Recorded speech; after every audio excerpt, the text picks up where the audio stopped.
The Chancellor, Rishi Sunak, is facing calls to reveal his family's financial affairs after it emerged his wife benefits from a tax saving scheme. Hashata Murthy has non-dom status, which means that she doesn't have to pay UK tax on income earned abroad. She earns money from shares in an Indian software giant company which was founded by her father. Now, her spokeswoman says that she pays all tax due in the UK, but Labour has called for complete transparency. Now, just to be clear, she apparently hasn't done anything illegal, but the concerns and the calls are whether or not it's moral and ethical and all the rest of it. But, Kevin Craig, I find this quite interesting because when people start talking about, well, it's not moral, it's not ethical, I think to myself, well, hang on a second. To me, tax, it's a kind of a legal thing. You pay what you pay, and that's the end of the story for me. Morals and ethics and all the rest of it. I find that a bit peculiar argument, but what do you think? Well, I'm sorry to sound a bit wishy-washy, Michelle, but this is quite complicated because most listeners and viewers will think, well, what does it actually mean to be a non-dom? And they'll be confused by the idea that basically the wife of a senior government minister with clear ambitions to lead the country, that she considers herself domiciled in India, and that the net effect of that is that she pays less tax when her husband's day job is administering the tax system. I would counsel caution to a lot of people, including in the Labour Party, about being too preachy about this sort of issue.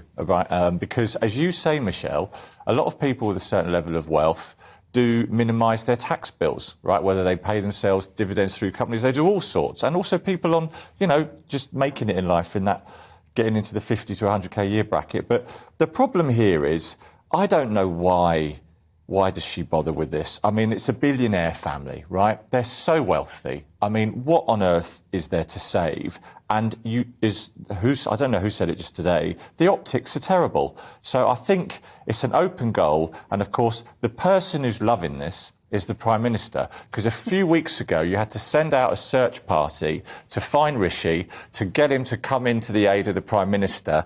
And now, the gloss is wearing off him, and Boris will be silently loving it. Because you couldn't find him, could you, Ashley, a few weeks ago?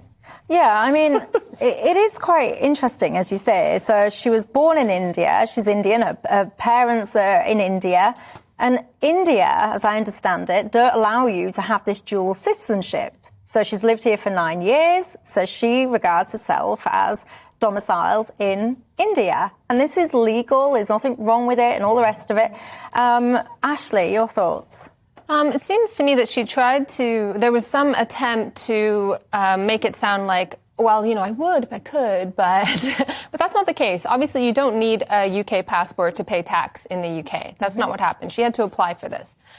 So she's actually made an effort not to pay tax in the UK. And obviously, as you said, it's not illegal. It's the optics of it. And it looks really quite bad when you are asking people who are, close to the poverty line already to make sacrifices. And you yourself are doing everything you can to avoid paying, and especially when we're seeing you're conflating. You've just said when you yourself are asking people to do whatever, pay more national insurance, and then you are doing this. You're conflating a husband and a wife. You're creating like a single entity out of a couple. Oh, no. And I find families right now are, you live in a house with your family, and my children are going to see the effect of the increased energy bills that I have to pay. It's not conflating anything. His family is not feeling the sting like everyone else. That's the point. Now, of course, it's perfectly legal, but it doesn't look good when people are facing a crisis at the moment and not being able to pay for their essentials, when someone who is so rich has made an effort not to pay into our system. Well, in fact, Michael, no, I was just about to go on a rant about what I think. What do you think? Well, look, Rishi Sunak, after his latest statement, we've seen his public support go down considerably, and with Conservative members as well, which should be noted. And what I would say is, you've got to remember the last election, there were a lot of working class voters whose family had voted Labour their entire lives, generations, and they were the first ever to vote Conservative. And the fact is, this looks terrible. And Labour are going to absolutely hammer the Conservatives and the Chancellor on this. Whether people like it or not, this will resonate, I believe, in working class communities. I can't believe this is the case. Obviously, the legal side's another. But you better, make no mistake about it. Labour are going to plaster this all over their leaflets, in the red wall seats. And I actually think it could do significant harm to the Conservatives. Yeah, see, I think it smacks a little bit, because I've already got people writing in saying about, we're being asked to shoulder this burden of the increased national insurance and all the rest of it. But to me, this smacks a little bit of politics of envy, and I don't respect it. Because there is a real difference between everybody, or people at a certain threshold, especially in July, but people, let's just say, simplified people, everyone. There's a real difference between people being asked to do a national insurance increase and then the tax status of the wife of the Chancellor. Do you think so? Yeah, I do, actually. I do. I think it's a conflation of issues. Someone said something to me, actually, and I kind of, it got me thinking. The timing of this is quite fascinating, because if we go back a few months, we were almost on the cusp, I'm going to exaggerate slightly, but we were almost on the cusp of like an internal coup against Boris Johnson because of parties. And I just kind of, then a war happened and things moved on and people got distracted. But Rishi Sunak was the person that would be looked to as the potential, the next leader, if you like. So I find it quite interesting now that things are starting to come out about Rishi Sunak and we're having these conversations and his popularity is getting impacted. But maybe I'm just being a little bit cynical, Kevin.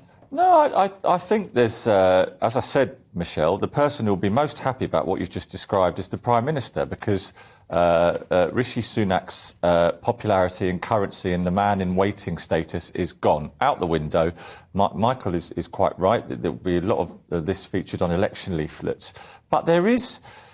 Your point is quite interesting about there's a difference, you say, Michelle, in the tax decisions of the wife of the Chancellor and asking people to pay more national insurance. But actually, in politics, there isn't. And if you step up to serve in the cabinet or as a minister, you do actually end up playing to a different set of rules. And it's the same thing, do as we say, not as we do, that got people really wound up, dare I mention it, about Partygate. It's like, give us, the poor plebs out there, the set of rules, and then you lot crack on and do whatever you fancy. But I just think this is a bit unfair. I just think that this is his wife. She's Indian. You can't have dual citizenship. This was all declared when he first started going into politics, I think, or first started becoming prominent in politics. So there's no rules or anything like that being broken. And Mac has emailed in, and I agree with you, Mac. I have to say lots of people don't agree with you and I, that's being honest. But he says, I find it rather repugnant that Starmer stoops this low in his sleaze campaign against the government. India doesn't allow dual citizenship, so what's the problem? And he asks, would any of your... Listen, I'm quoting, this is not my words, it's Mac. He says, would any of your self-righteous, hypocritical panel actually rush forward to pay additional tax if they don't need to? See, I agree with you. What do you think, Michael? But look, this is politics, and this is the Chancellor, and this is at a time where people are feeling the squeeze economically. And the facts are, whether people like it or not, in particularly working class communities struggling to pay their bills, I'm afraid this will resonate. This is the Chancellor, this is the man giving out the economic statements. Slightly disagree in terms of whether Boris Johnson will be jumping with joy, of course, because if this brings down the government as a whole, if it smashes their popularity in the run-up to the May elections, then Boris Johnson's job could be back on the line. I think, a lot of Tory MPs back Boris on the basis he's an election winner.